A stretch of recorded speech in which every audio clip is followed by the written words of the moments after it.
बुद्धि में परिवर्तन ला सकती है। कौन? महिला। अच्छा बोलो, जब भी इनके विचारों में कोई मोड़ आता है उसमें भूमिका पुरुष की होती कि महिला की? हमारी समझ में महिला की भूमिका होती है। बिल्कुल मैं चैलेंज से कह रहा हूं। अब तो लोकसभा चुनाव हो गया, क्या दिक्कत है? अब तो कोई दिक्कत है नहीं, अब कोई दिक्कत नहीं है बोलने में। सुन लो, इस कथा से उपदेश मिलेगा तुम्हें, बहुत बड़ी शिक्षा मिलेगी। आज का ये प्रसंग बिल्कुल आपके परिवार को संगमित और संतुलित बनाने के लिए बड़ा ही सहयोगी सिद्ध हो रहा है, बड़ा सहयोगी सिद्ध हो रहा है। सावधान। इंद्र कहता है हमारी बात मानो, तो महिला चाहे तो महिला में परिवर्तन ला सकती है। इसलिए किसी महिला को भेजो और उन महिलाओं में जाकर के वो अपना दबाव बनाए, और दबाव जब बनाएगी वो महिला तो परिवर्तन जरूर होगा। महिला कौन है? कहे जो सब जगह जाती हो। कौन जाती है सब जगह? का सरस्वती। क्यों सरस्वती सब जगह जाती है कि नहीं जाती है? रहती कहां है ये सरस्वती? बोलो जल्दी। स्वर्ग में रहती है सरस्वती, लेकिन जाती है सब जगह। इसका संबंध सबसे है कि नहीं? संपर्क सबसे है कि नहीं? इसलिए सरस्वती को बुलाओ। सरस्वती को जैसे ही बुलाया, कहा सरस्वती यहाँ का अन्न पानी तुम खाती हो, ब्रह्मा की पुत्री हो, हम ये पूछना चाहते स्वर्ग बचाना चाहती हो कि नहीं? अगर स्वर्ग बचेगा तो ब्रह्मधाम बचेगा, और अगर स्वर्ग नहीं बचा तो ब्रह्मधाम भी बचने वाला नहीं है, तुम्हारे बाप का घर भी चला जाएगा। हाँ, वो भी राज्य छिन जाएगा एक दिन, इसलिए तुम सहयोग करो। सरस्वती बोली पहले बात बताओ, दुनिया की बातें मत करो, क्लियर बात बताओ, क्या बात करोगे? इंद्र बोला स्वर्ग पर संकट है, तुम अयोध्या चली जाओ। अयोध्या। सरस्वती बोली अयोध्या तो मैं 3:45 बजे गई थी, सुबह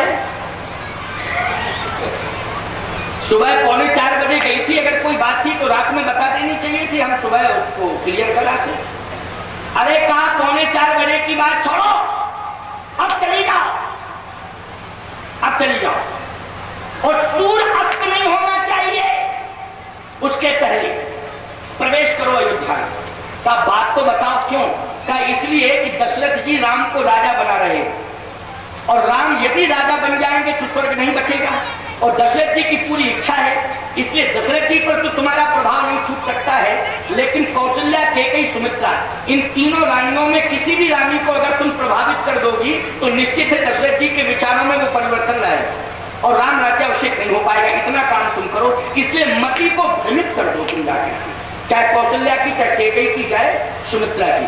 सरस्वती बोली सुनो, इन तीनों में से किसी भी महारानी की बुद्धि को भ्रमित नहीं किया जा सकता, ये मुझ में क्षमता नहीं। 1 करोड़ सरस्वती एक साथ दबाव भी बनाए तब भी भ्रमित नहीं किया जा सकता है। कहा क्यों?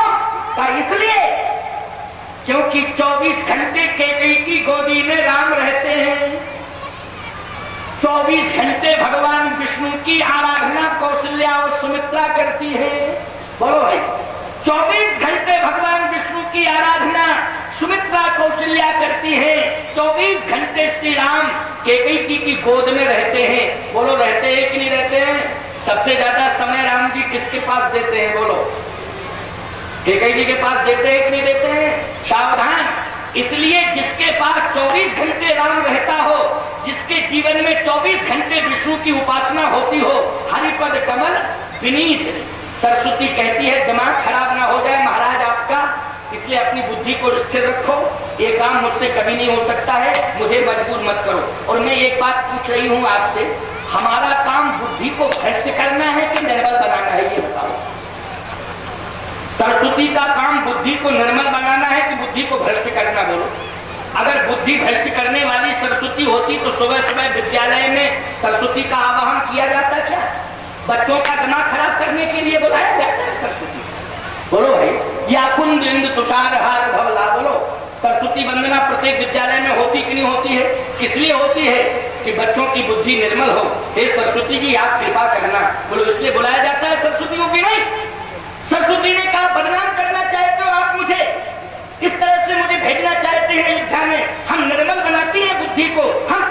बुद्धि को विचलित नहीं करती हैं, भ्रमित नहीं करती हैं, ये मेरा काम नहीं। इंद्र बोला देवताओं से हमने हाथ उठा दिए, अब सत्ता जाने वाली है। देवता बोले नहीं, धीरज मत खो, धीरज मत खो। इंद्र बोला एक काम करो सरस्वती, क्या? केकई, सुमित्रा, कौशल्या से मतलब नहीं, दशरथ से मतलब नहीं, फिर अयोध्या में जाओ तुम और सर्वे करना पूरा, और सर्वे करने के बाद अयोध्या में ऐसी नारी खोजो जिसकी मति पहले से ही खराब हो, पहले से ही खराब हो, और पहले से खराब हो और राजमहल से अटैच हो। ये तो तुम कर सकती हो। हाँ, सरस्वती बोली तो खोजना पड़ेगा हमें। यही तो कह रहे, खोजो खोजो, पहले से ही बुद्धि खराब हो उसकी और राजमहल से अटैच हो, काम पूरा बन जाएगा। कैसे बनेगा? इंद्र बोला हम एक तुम्हें पोटली दे रहे हैं, उसको ले जाओ और जिसकी बुद्धि खराब हो, राजमहल से अटैच हो, उस ये पोटली हमारी उसी के ऊपर रख दे। पोटली? कौन सी पोटली? इंद्र ने पोटली दी सरस्वती को, एक पोटली लाई स्वर्ग से सरस्वती।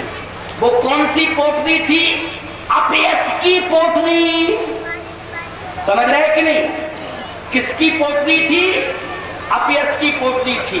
वो सरस्वती लेकर के आई और जैसे अयोध्या में प्रवेश करती है प्यारे, तो गोस्वामी जी कहते हैं भ्रमण कर रही है सरस्वती, खोजे कोई मिल नहीं रहा है, लेकिन जब परास्त होकर के वापस जाने वाली थी तब तक एक नारी टकरा गई। कौन? जिसकी बुद्धि पहले से ही खराब थी, नाम मंथरा मंदमती। तो भाई मंदमती वाली टकरा गई कि नहीं टकरा गई? नाम मंथरा मंदमती, कनेक्शन चेरी के कई के। क्यों? कनेक्शन भी राजमहल से है उसका कि नहीं है? देखो बढ़िया संयोग मिल गया कि नहीं मिल गया? सरस्वती ने देखा, काम बन गया। नाम मंथरा मंदमती, चेरी के कई केरी, अजस पिटारी ताहि कर गई गिरामती। फिर ईमानदारी से बताओ, अब इसमें राम वनगमन की भूमिका में सबसे पहले किसका नाम जोड़ोगे? सरस्वती का। सरस्वती का क्या दोष है? या अपयश की पिटारी किसने दी? इंद्र ने दी कि नहीं दी? स्वर्ग से आई कि नहीं आई? इसका मतलब है कि देवताओं के राजा का हाथ है। देवताओं के राजा इंद्र को टेलीफोन किसने किया था? बोलो भाई, राम जी ने किया था कि नहीं किया था? अब ईमानदारी से बताओ, हम तुमसे ही पूछ रहे, बन जाने में किसकी भूमिका है? बोलो, है रामायण जी की भूमिका कि नहीं है? रामायण जी की भूमिका है कि नहीं कि मुझे बन जाना है? लेकिन व्यवस्था कैसे लग रही है? अजस पिटारी ताहि कर, अब जरा ध्यान से सुनो, अजस पिटारी ताहि कर गई गिरामती। फेर अब इस पिटारी में क्या रखा है? अजस तो है, लेकिन अजस मानी क्या है? मंथरा ने खोल के देखा, उसमें सौत पुराण, ठीक है ना? कौन सा पुराण लेके आई थी सरस्वती? सौत पुराण। समझ गए कि नहीं? इसलिए भाई समझा करो, कथा को तुम पढ़ते तो हो, रामायण को पढ़ते हो, चौपाइयों को, लेकिन जरा समझा करो, है ना? अजस पिटारी क्या है? इसमें सौतों की कथा, ईमानदारी से बताओ। अभी आप हमसे कह दो, 40 साल हमें हो गए कथा सुनाते सुनाते, अभी आप हमसे कहो महाराज जी 100 कथाएं सुना दो आप 9 दिन में। 9 दिन में हम 100 कथाएं सुना सकते? बोलो, सुना सकते क्या? एक दिन में 100 कथाएं कोई सुना सकता है? बोलो। और एक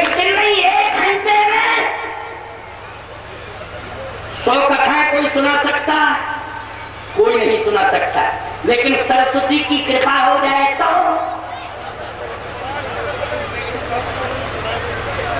बोलो भाई, अगर सरस्वती की कृपा हो जाए तो संभव है कि नहीं? है संभव। और 100 श्लोकों की कथा 1 घंटा नहीं लगा, पूरी सुना गई मंत्र कैकेयी को। बोलो किसकी कृपा थी? अच्छा एक बात बताया आपको, जब गोस्वामी जी लिख रहे हैं मंदमती और 100 श्लोकों की कथा इतनी जल्दी, मंद बुद्धि। बोलो भाई जरा विचार करो, आप सब पढ़े लिखे हो, जब पहले से दिमाग की कमजोर है, एक ही कथा नहीं सुना सकती। 100 कथा सुनाई उसने भी सुनाई, वो मंद बुद्धि वाली है, और एक दिन भर नहीं सुनाई, केवल मात्र उसे प्रवेश करने का मौका मिला और मौका मिलते ही उसने फटाफट फटाफट फटाफट फटाफट 100 श्लोकों की कथा सुना दी। तो किसकी कृपा से सुनाई? बोलो सरस्वती की कृपा से सुनाई कि नहीं सुनाई? और 100 श्लोकों की कथा, एक ही श्लोक की कथा बहुत गड़बड़ी पैदा कर देती, मतलब कर देती कि नहीं कर देती। और मंथरा ने 100 श्लोकों की कथा कैकेयी को सुना दी। देखो भाई, अब कथा हो, उपनिषदों की कथा हो, ये तो सारी कथाएं ठीक हैं, लेकिन स्तोत्रों की कथाएं हो समाज में। बोलो वशिष्ठ में पुराण के वक्ता थे कौन? अयोध्या में पुराण के वक्ता थे वशिष्ठ। बोलो वेद पुराण वशिष्ठ बखाने, सुने ही राम यद्यप सब जाने। और पूरे परिवार को भी कभी कभी राजमहल में कई कथा सुनाते थे, महारानियां भी सुनती थी। लेकिन पहली बार 100 पुराण हो रहा है राजमहल के अंतर्गत की नहीं हो रहा है, पहली बार 100 पुराण हो रहा है प्यारे। इसलिए मैं कहना चाहता हूं माताओं, आपको केवल एक से सावधान रहना है, एक से। माताएं कहे महाराज वो एक कौन? मंथरा। बस यदि मंथरा मैं कहता हूं ये जो भी हुआ राम की इच्छा से हुआ, ये राम की लीला थी, ये हमेशा नहीं लीला होनी चाहिए घर घर में। क्या हमेशा लीला यही होनी चाहिए घर घर में? ये तो युग बदलता है, रामा अवतार होता है, सब कहीं लीला होती है। लेकिन ये स्तोत्रों वाली कथा, ये मंथरा की रहसल क्या रोज होना चाहिए समाज में? बोलो अगर ये मंथरा वाली रहसल रोज होगी तो याद रखना दशरथ मरण हुआ था। क्या हुआ था अयोध्या में इस रहसल से? महोत्सव रोज हो, लेकिन मंथरा जैसा रोज ना हो। बस इस बात का ध्यान रखो। और मंथरा कौन है? मंथरा की पहचान क्या है सुनो जरा। मंथरा ने 100 श्लोकों की कथा सरस्वती की कृपा से याद कर ली और 100 श्लोकों की कथा कैकेयी को सुना डाली। और 100 श्लोकों की कथा ने कैकेयी को कनक भवन से निकाल के कोप भवन में प्रवेश करा दिया। एक बात बताएं, रघुवंश में कोप भवन का उद्घाटन हुआ कैकेयी के द्वारा। जब से बना था तब से किसी ने प्रवेश ही नहीं किया उसमें। क्यों भाई? उद्घाटन हुआ कि नहीं हुआ? और ये कोप भवन का उद्घाटन कराने वाली मंथरा है कि नहीं, जिसने कैकेयी को भ्रमित किया? और ये कोप भवन क्या है माताओं? ध्यान से सुनो मेरी बात को। ये कोप भवन क्या है? कोप भवन का अर्थ होता है क्रोध का भवन। क्रोध का भवन। ईमानदारी से बताओ, तुम्हारा घर कनक भवन बनना चाहिए कि कोप भवन? कनक भवन बनना चाहिए। कनक भवन की नहीं, कनक भवन में राम रहते हैं, सदा सदा राम रहते हैं। और कोप भवन में कौन रहता है? सदा क्रोध रहता है। बोलो रहता है क्रोध की नहीं? इस क्रोध भवन में कैकेयी का प्रवेश हुआ। पहली बार इस कोप भवन में प्रवेश हुआ, अंधकार ही अंधकार था। कैकेयी कनक भवन से गई, सीधी कोप भवन में पहुंची। दशरथ जी राजमहल से निकल के जैसे आए तो सीधे संदेश सुनाने के लिए कहां गए? सांझ समय सानंद नृप कैकेयी गे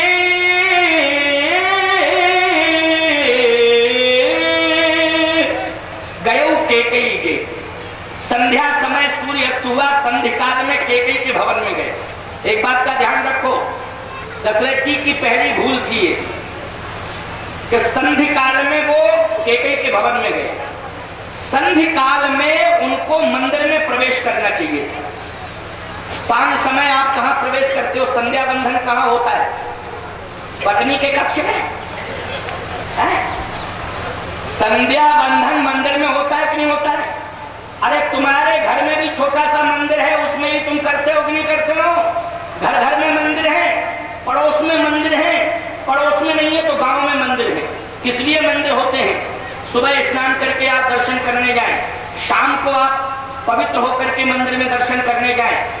जब महाराज संध्या काल में प्रवेश कर रहे थे तो कनक भवन के बगल में ही भगवान विष्णु का मंदिर बना हुआ था। तो सबसे पहले मन का मनोरथ संध्या काल में भगवान विष्णु को सुनाना चाहिए था कि नहीं सुनाना चाहिए? सुनाना चाहिए था कि नहीं? अच्छा, पुरानी परंपरा है, आपके खेत खलियान में अन्न नया पैदा होता था तो आप पहले परिवार में यूज करते थे कि भगवान के लिए समर्पित करते थे? बोलो जरा, भगवान के लिए समर्पित करते थे कि नहीं? मार्केट से जब पहली खरीद करके लाते थे तो सबसे पहले किसको समर्पित करते थे? आप वस्तु लाते थे तो पहले भगवान को अर्पित करने के बाद यूज करते थे कि नहीं करते थे? कोई वस्तु लाते थे भगवान को अर्पित करने के बाद प्रयोग में लाते थे कि नहीं लाते थे? आपके मन में यदि कोई मनोरथ होता था तो सबसे पहले पत्नी को सुनाते थे कि परमात्मा को? बोलो, परमात्मा को। और याद रखना, पहला मनोरथ अगर पत्नी को सुना दिया तो फेल हो जाओगे। वो मन का मनोरथ है, सबसे पहले परमात्मा को सुना दिया तो आप पास हो जाओगे। परमात्मा अवश्य ही आपके मनोरथ को पूरा करेगा। फिर उसमें पत्नी की बुद्धि परमात्मा समझे तो भाई संतुलन और संयमित बना करके वो आपकी सहयोगी बन जाएगी कि नहीं बन जाएगी? लेकिन मन का मनोरथ पहले किसके सामने रखो? इस संसार में परिवार में नहीं किसी के सामने प्यारे। इस कथा से शिक्षा लो, अपने मन का मनोरथ सबसे पहले परमात्मा के चरणों में अर्पित करो, परमात्मा को सुनाओ। और मैं कहता हूं, संसार के सामने सुनाने से कभी काम बनता भी नहीं है। यदि तुम्हारे सामने कोई समस्या आ गई और वो इतनी बड़ी समस्या है कि तुम्हारी जिंदगी मौत की चुनौती उस समस्या के साथ जुड़ी हुई है, अगर कहीं तुम समाज के सामने सुनाओगे, अपने सहयोगियों के सामने सुनाओगे, तो आज वर्तमान के ये हालात हैं कि वो एहसास नहीं करेंगे बल्कि उपहास करेंगे। बोलो, करेंगे उपहास की नहीं? जिसको तुम अपना मानते हो वो एहसास नहीं करेगा, वो तुम्हारा उपहास करेगा। इसलिए तुम्हारे जीवन की अगर कोई समस्या है तो निश्चित रूप से ना पड़ोसी को सुनाओ, ना किसी को सुनाओ, ना अपना समझते हो उसे सुनाओ। तुम सबसे पहले उस समस्या को परमात्मा को सुनाना, क्योंकि परमात्मा एहसास करेगा और तुम्हारी समस्या का समाधान करेगा। परमात्मा कभी उपहास नहीं करता है, परमात्मा क्या करता है? एहसास करता है। बताओ, मीरा ने अपने मन की वेदना परिवार को सुनाई थी कि श्याम सुंदर को सुनाई थी? बोलो, श्याम सुंदर को सुनाई थी कि नहीं सुनाई थी? आज तक मीरा के खानदान का नाम कोई जानता हो तो बताओ।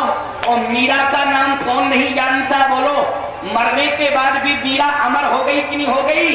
क्यों?